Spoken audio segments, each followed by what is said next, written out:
여러분 찬양 감사합니다. 오늘 말씀 제목은 성령 충만하여 영혼 구원하는 교회 두 번째, 성령이 하나 되게 하신 것을 힘써 지키라, 이 말씀으로 함께 은혜를 나누고자 합니다. 우리가 성령 충만하여 영혼 구원하는 교회가 되기 위해서 먼저 돼야 되는 것이 하나됨이 중요합니다. 그래서 그 말씀으로 함께 은혜를 나누고자 합니다. 신년 축복 성회에서 우리 멘토 목사님 말씀 전할 때 많은 은혜를 받았습니다. 특별히 멘토 목사님께서 김연한 목사는 나이는 어린데 나와 같은 시대를 산 것 같다.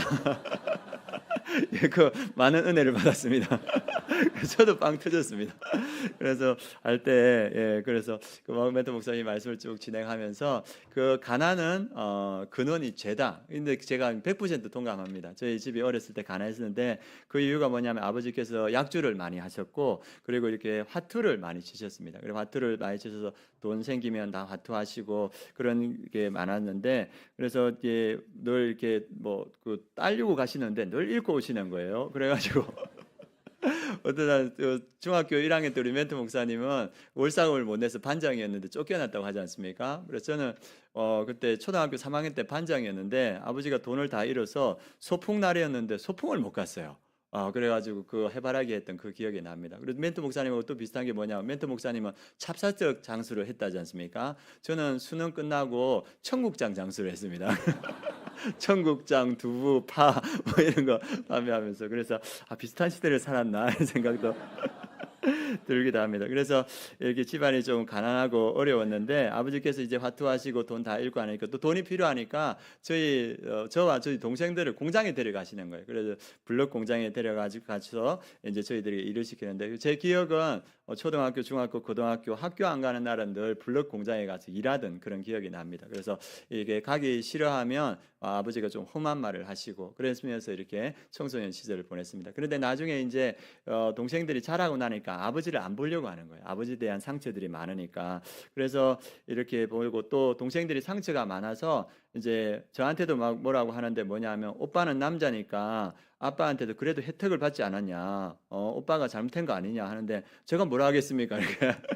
그래서 이제 그런 동생들의 공격도 받고 이렇게 했는데, 제가 이제 나중에 예수 그리스도를 믿고 나서 우리 집 이렇게 두면 안 되겠다 이런 생각이 드는 거예요. 그래가지고 이제 제가 예수 믿고 결혼하고 나서 우리가 가난해서 여행 같은 걸 제대로 한 번도 해본 적이 없거든요. 그래서 명절이 오면 제가 좋은 숙소를 이렇게 예약하고 또 좋은 식당을 예약해서 이렇게 같이 가족 모임을 했습니다. 그래서 선물들을 가족끼리 이렇게 나누고, 그리고 제일 중요한 시간에는 같이 예배드리고 이렇게 했었는데, 근데 아버지는 변하지 않는 거예요. 아버지는 여전히 권위적이시고 자기 하고 싶은 말 다 하시고 이렇게 하시고, 동생들도 또 모이면 자기들의 억울한 상처들 막 이야기하고 오빠한테 대들고 막 그러던 거예요. 그래서 그럼에도 불구하고 한 10년 정도 명절 때마다 이렇게 숙소를 좋은 데 잡고 그리고 같이 모여서 예배드리고 이렇게 했습니다. 그런데 이제 이제 조금씩 어떻게 나타나는데, 지난해 저희 설 때 어디에 모였냐면 통영에 모였습니다. 통영에 모여서 좋은 횟집에서 이제 회를 먹고 있는데 아버지가 기분이 좋아진 것 같아요. 그러면서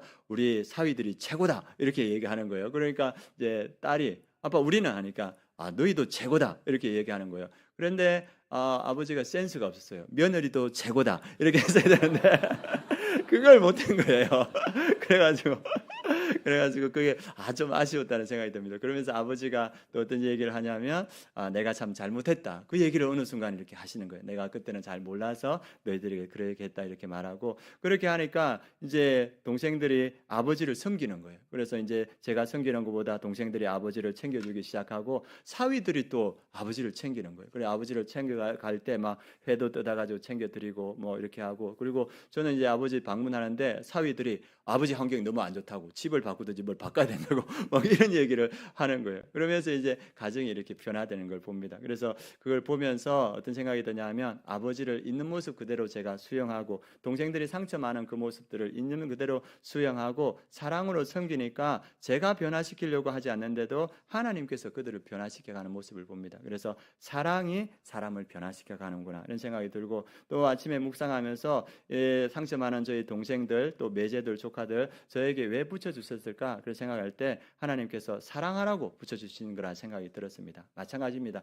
우리도 가족인 줄 믿습니다. 하나님께서 우리를 만나게 하시는 가족인데 왜 우리를 가족으로 보내주셨는가? 사랑하라고 우리에게 보내주신 줄 믿습니다. 우리가 상처들도 있고 아픔도 있지만 주님께서 이 아름다운 공동체에 서로 사랑하라, 이 말씀을 우리를 보내주신 줄 믿습니다. 그래서 오늘 말씀, 우리가 구체적으로 어떻게 서로를 사랑해 갈 수 있는가, 또 우리가 어떻게 그 사랑으로 하나 되어 갈 수 있는가, 그것을 함께 나누면 좋겠습니다. 오늘 많은 분들이 재직으로 세워졌습니다. 많은 분들로 재직이 세워졌는데 우리 교회를 사랑이 충만한 교회로 어떻게 우리 재직분들이 세워갈 수 있는가, 그리고 우리 아름다운 교회를 하나 된 교회로 어떻게 세워갈 수 있는가, 우리가 말씀을 통해서 오늘 함께 나누기를 원합니다. 첫 번째, 우리가 사랑으로 세워가기 위해서는 부르심에 받은 일에 합당하게 행하라, 이렇게 말하고 있습니다. 우리 1절 말씀 같이 한번 읽어보겠습니다.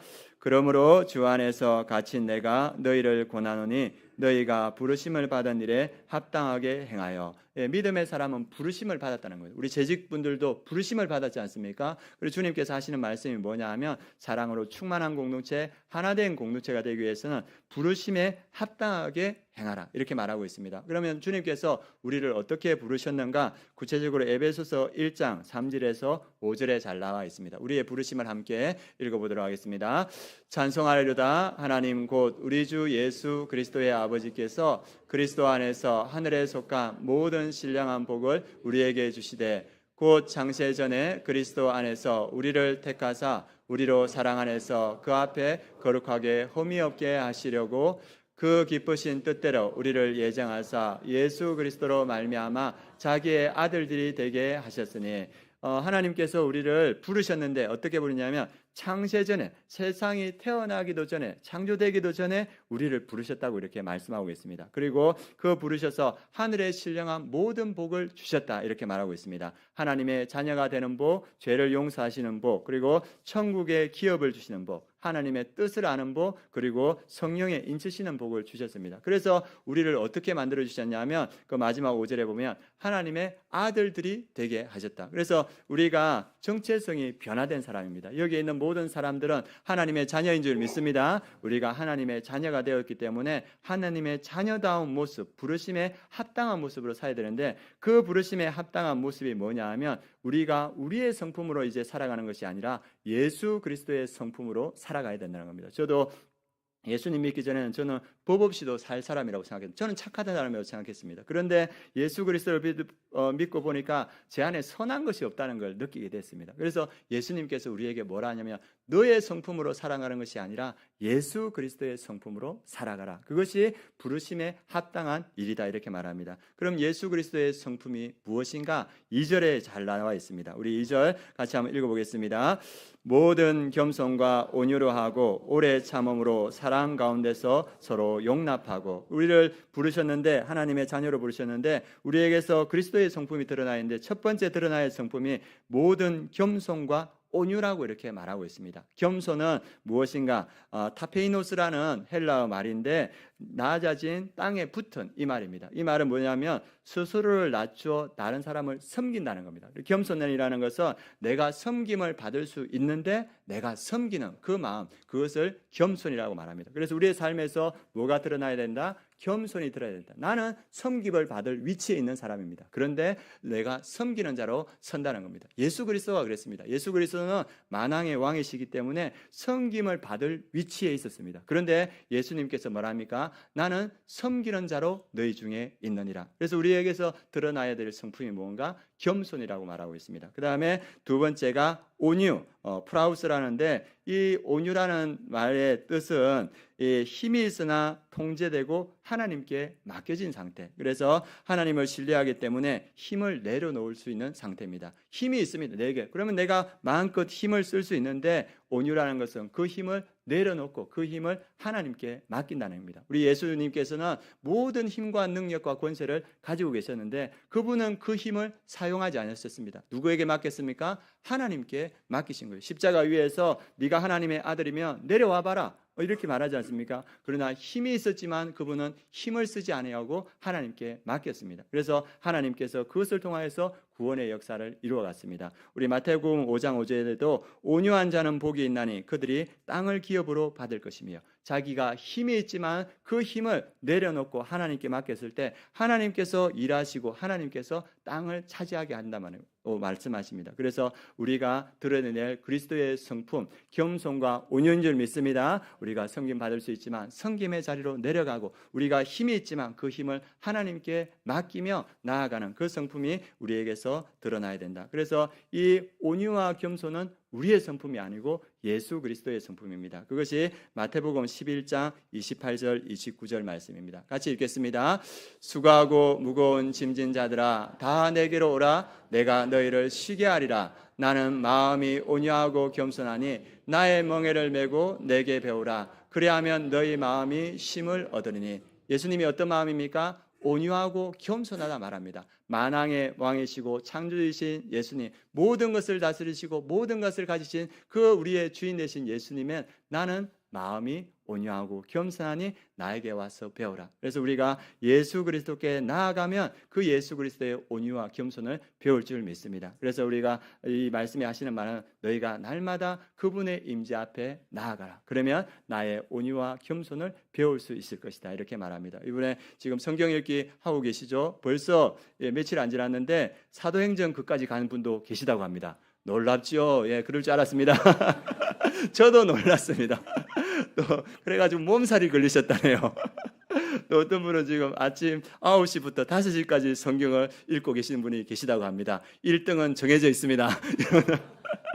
예, 그렇게 말씀 앞에 서 계시는 거예요. 그러면서 우리가 온유와 겸손으로 변화되고 늘 와서 기도의 자리를 지키는 분들이 계십니다. 그분들이 온유와 겸손으로 우리의 삶을 변화시켜 가는 줄 믿습니다. 누가 빚어가십니까? 예수 그리스도께서 우리를 온유와 겸손으로 빚어가시는 줄 믿습니다. 저번에 수요 예배 때 함께 나눴던 분인데, 그 개척교회 목사님이 이렇게 너무 개척교회에 힘쓰다가 뇌출혈로 쓰러지셨어요. 그래서 쓰러지셨는데 그 6시간 동안 그냥 방치되어셔서 이게 치료가 안 돼가지고 6시간 만에 발견이 된 거예요. 그런데 그 병원에 가서 수술을 했는데 이게 온전치를 못하는 거예요. 그래서 목사직을 내려놓고 이제 어렵게 사는데, 그 아들이 신학의 길을 가려다가 일평생 하나님께 헌신했는데 그 아버지의 마지막 모습을 보고 이렇게 시험을 당한 거예요. 나 하나님, 나는 안 믿는다. 나 신학 안 간다. 그랬는데 주위의 형제들이 아버지가 너 그렇게 신학 가기를 원했는데 아버지가 나중에 너한테 너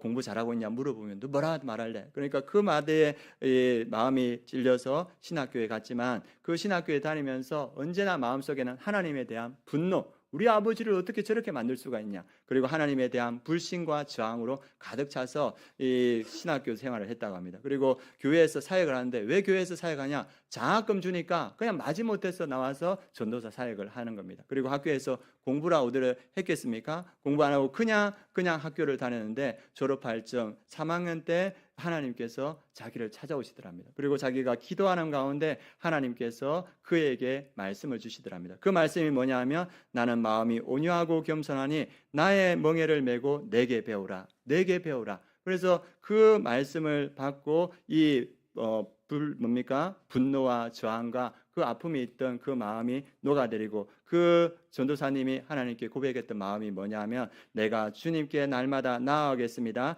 나를 가르쳐 주옵소서. 이때부터 이 전도사님이 주님 앞에 서게 됐다면, 주님 임재 앞에 날마다 이렇게 나가니까 주님께서 이 전도사님을 만지시는 거예요. 그래서 신학교 3학년 때까지 공부 안 했죠. 분노밖에 없으니까. 그런데 자기가 주님 앞에 자기를 맡기니까 주님께서 자기를 다듬어 가시는데 어떻게 이끌어 가시냐 하면 자기는 실력도 없는데 오령교회 전도사라고 하게 하시고, 또 남가주 사랑의 교회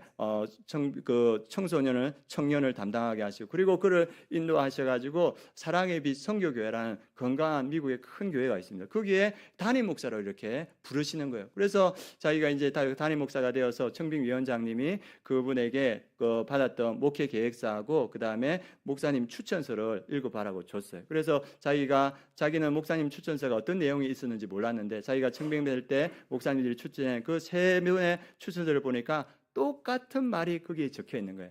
윤대영 목사는 마음이 겸손하고 온유한 목사입니다. 다 이렇게 적혀 있는 거예요. 그 말을 딱 보고 나서 전율이 일었답니다. 하나님이 나를 온유하고 겸손한 자로 빚으셨구나. 하나님께서 이곳에 인도하셨구나. 그래서 그분이 사랑의 빛 선교교회에서 사역하다가 지금 여기 사랑의 교회 이제 3대 담임 목사님으로 청빙받았습니다. 우리가 우리의 삶을 주님의 임재 앞에 내놓을 때 주님께서 우리를 빚어가시는 줄 믿습니다. 온유와 겸손으로 우리를 빚어가시는 거예요. 그래서 성경 앞에 여러분들 날마다 지금처럼 서시고 기도의 자리에 날마다 나아가면 주님께서 하루하루 우리를 온유와 겸손으로 빚어가실 줄 믿습니다. 그 은혜가 충만한 우리 성도님들 되시기를 원합니다. 그리고 또 우리가 기억해야 될 것은 뭐냐 하면 우리가 사랑으로 하나 된 교회, 또 이렇게 하나님께서 쓰시는 교회가 되기 위해서 어떻게 해야 되는가? 2절에 보면, 뒤에 보면 오래 참음으로 사랑 가운데 서로 용납하고 이렇게 말하고 있습니다. 그래서 오래 참음으로 사랑 가운데 용납하고, 우리가 결혼할 때 서로 얼마나 예뻤습니까? 기억나십니까? 기억이 안 나시네요. 너무 오래되셔가지고. 예, 처음 남자 여자가 만났을 때 얼마나 예쁘고 얼마나 설레고 떨립니까? 그래서 여자분들은 지금도 예쁘시지만 23, 24, 25 얼마나 예쁩니까? 몸매도 날씬하고 있는데 그때는 여성에게 에스트로겐이 그렇게 많이 뿜어진대요. 그런데 남자가 이제 27, 28 돼서 23, 25 자매를 보면 너무 사랑스러운 거예요. 그러니까 두 사람이 어떻게 됩니까? 이제 연인이 되는 거죠. 그래서 두 사람이 이렇게 반하고 끌리게 되고 데이트를 하는데 그때 나오는 호르몬이 도파민이라고 합니다. 들어보셨죠? 그죠? 도파민이 나오고 그 다음에 이제 두 사람이 이제 스킨십을 하면 또 호르몬이 나온대요. 조사를 해보니까 페닐에티라민이라는 호르몬이 이렇게 나온답니다. 그런데 이 용어를 교회에서 써도 될지 모르겠는데 뽀뽀라도 하게 되면 그게 뭐가 나오냐 하면 옥시토신이 나온대요. 이 옥시토신은 마약보다 더 강하답니다. 그래서 서로 연애할 때 이렇게 서로 사랑하면 구름 위에 둥둥 떠가는 것처럼 느끼지 않습니까? 그런데 중요한 건 뭐냐 하면 이 호르몬이 오래 가지 않는다는 거예요. 3년이 지나면 호르몬들이 다 사라진답니다. 그래서 어느 날 옆을 보면 그 사람이 아닌 거예요. 그 사람이 아니야. 이게 천사처럼 보였는데 이제 그 사람의 연약함이 보이는 거예요. 양말을 아무데다 던지는 거 보이고, 뭐 방구 붕붕 끼어 샀죠. 그러니까 그 사람의 연약한 부분이 보이는 거예요. 그래서 사랑한다고 생각했는데 이게 이제 마음에 불편함이 오고 서로 다투고 싸우게 되고 그렇게 될 때가 옵니다. 그런데 성경은 뭐냐면 이때부터가 진짜 사랑이 시작되는 것이다 이렇게 말합니다. 우리가 생각할 때 보통 젊은이들은 feeling, 감정이라고 사랑은 생각하거든요. 근데 성경은 사랑이 감정이 아니라 상황이 아니라 그것을 넘어서는 것이다. 저번에 우리 이현서 청년이 간증했지 않습니까? 사랑은 의지적 결단이다 이렇게 말하고 있습니다. 그래서 진정한 사랑은 이렇게 끌려서 감정이 좋아지지만 그건 오래가지 않고 그 감정이 끝났을 때는 의지적인 사랑을 해야 된다. 성경은 그렇게 말하고 있습니다. 우리 고린도전서 13장 말씀 함께 보도록 하겠습니다. 우리 4절 같이 읽겠습니다. 사랑은 오래 참고 사랑은 온유하며 시기하지 아니하며 사랑은 자랑하지 아니하며 교만하지 아니하며. 사랑의 정의에 제일 먼저 뭡니까? 오래 참고 느껴지는 게 아니라는 거예요. 우리의 의지적 결단, 저분이 부족함이 있고 무리함이 있고 그럴지라도 내가 그것을 참는 것, 그것이 사랑의 시작이라고 이렇게 말하고 있습니다. 시기나지만 시기하지 아니하며 자랑하고 싶지만 자랑하지 않으며 교만하고 싶지만 교만하지 않는 것. 그래서 사랑은 의지적인 결단이다 이렇게 말하고 있습니다. 그리고 7절에도 동일한 말씀, 사랑에 대한 정의가 마지막으로 나옵니다. 같이 읽겠습니다. 모든 것을 참으며 모든 것을 믿으며 모든 것을 바라며 모든 것을 견디느니라. 그래서 사랑은 모든 것을 참는 것이다. 그리고 모든 것을 믿으며 바라며, 지금 연약하지만은 주님께서 그 사람에게 역사하실 것을 믿고 기도하는 것, 그것이 사랑이다. 그리고 마지막 말이 뭐냐면 사랑은 모든 것을 견디는 것이다 이렇게 말하고 있습니다. 예수님께서 우리가 불의할 때, 우리가 아직 죄인 되었을 때 주님께서 우리를 사랑하시기를 결정하시고 결단하시고 우리를 사랑해 주셨습니다. 그래서 언젠가는 우리가 주님께로 돌아올 것을 믿고 신뢰하셨기 때문에 그분이 십자가 위에서 이 모든 고통을 뭐라 합니까? 견디었느니라. 그것이 사랑의 본질이라고 성경은 말하고 있습니다. 그래서 우리가 사랑으로 하나 되기 위해서는 의지적인 결단, 그리고 그 의지적인 결단에 대한 순종이 필요하다. 내가 저 사람 감정적으로 끌리지 않아요. 그리고 나에게 상처를 줬어요. 그런데 성경은 뭐냐 하면 의지적인 결단을 하고 그에게 사랑을 표현하라, 그리고 사랑하라 이렇게 말합니다. 저희 아버지가 저에게 험악한 일들을 많이 하시고, 그리고 저도 많이 맞았어요, 아버지에게. 그리고 동생들도 저에게 막 아쉬움, 그런 상처들을 말을 말할 때 저도 감정적으로 됐을 때는 아버지에게 분노하고 싶고 동생들을 또 가르치고 싶고 그렇습니다. 그런데 제가 그것을 참고 사랑으로 섬겼더니 어느 날 그들이 변하는 거예요. 그래서 저는 그것을 바라며 견디는 시간들을 가졌습니다. 마찬가지입니다. 여러분들이 목장에서 지체들을 만나고 교회에서 지체들을 만날 때 그 여러분들에게 상처를 주고 아픔을 주는 지체가 있을 겁니다. 그런데 사랑은 뭡니까? 견디는 것이냐, 참는 것이냐, 그리고 그에게 언젠가는 주님께서 역사하시는 것을 믿고 바라고 기도하는 것이다, 이렇게 말하고 있습니다. 그럴 때 하나님께서 역사하시는 것, 그것이 참 사랑이라고 합니다. 그래서 오늘 2절 말씀, 사랑으로 하나 된 공동체, 또 주님의 은혜로 하나 되는 공동체가 되기 위해서는 오래 참음으로 사랑 가운데서 서로 용납하라, 이렇게 말합니다. 그럴 때 하나님의 사랑으로 우리 공동체가 하나 된다, 이렇게 말합니다. 오늘 모든 우리 아름다운 교회 성도님들에게, 그리고 오늘 직분 받으시는 모든 재직에게 하시는 말씀이 3절 말씀입니다. 같이 한번 읽어보겠습니다. 평안에 매는 줄로 성령이 하나 되게 하신 것을 힘써 지키라. 평안에 매는 줄, 우리 예수님께서 우리에게 그 십자가에 달리심으로 평안을 주셔서 하나 되게 하셨습니다. 그래서 성령이 하나 되게 하신 것을, 우리를 하나 되게 하신 것을 너희가 힘써 지켜가야 된다. 어떻게 지켜갑니까? 오늘 말씀대로 겸손과 온유로 서로를 대하는 것. 내게 힘이 있지만 그 힘을 내려놓는 것. 내가 섬김을 받을 수 있지만 내가 섬김의 자로 서는 것. 그리고 오래 참음으로, 그 형제의 연약함을 오래 참음으로, 그리고 그 뒤에 있는 말이 사랑 가운데 서로 용납하고, 용납하라는 말은 내가 그를 바꾸겠다는 말이 아닌 거야. 그냥 연약한 그대로 내가 받아들인다. 내가 그를 사랑으로 받아들일 때 하나님께서 그를 바꾸어 가신다는 겁니다. 그래서 올해 우리 아름다운 교회에 주시는 말씀은 서로에게 온유와 겸손으로 대하라. 그리고 오래 참으라. 사랑으로 서로를 용납하라. 그럴 때 하나님께서 우리 아름다운 교회를 성령으로 충만한 하나된 교회 되게 하실 줄 믿습니다. 그리고 오늘 말씀대로 이 올해 표대로 성령 충만하여 영혼 구원하는 교회로 채워질 줄 믿습니다. 그게 쉽지 않아요. 그것도 저도 압니다. 그러나 우리가 힘써 애쓸 때 여기에 보면 힘써 하나 된 것을 지키라고 이렇게 말합니다. 그래서 우리가 그것을 지켜갈 때 하나님께서 함께 하실 줄 믿습니다. 그 은혜가 충만한 우리 아름다운 교회 되길 원합니다. 우리가 이 믿음으로 함께 찬양하며 주님 앞에 나아가겠습니다. 여기에 모인 우리 주의 사랑받는 자녀라, 주님께서 우리에게 하시는 말씀 찬양으로